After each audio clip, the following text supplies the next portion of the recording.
Chapter 1. Dallas. We need a larger water heater.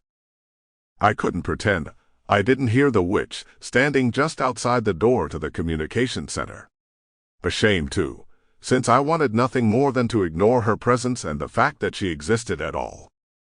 I knew exactly who it was, too. The one member of the Blood Moon Coven who'd been the most vocal when it came to how unhappy she was to be sharing our cave. I'd thought it would be her fellow priestess Iris, who had always struck me as someone looking for a fight. But it was Hecate, who seemed determined to get under my skin. Just the sight of her made my head ache. When she didn't say another word, but didn't leave either, I swiveled about in my chair.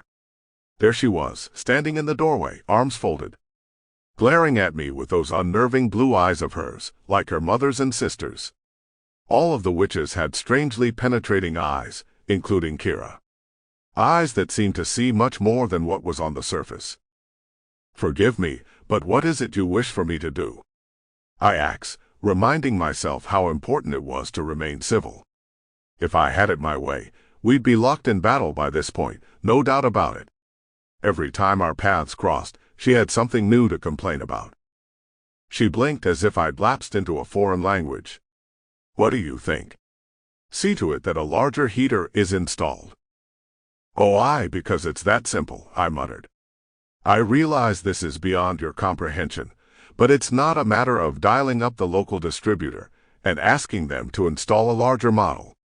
I'm sorry to disappoint." "Why isn't it that simple?" "Are you daft?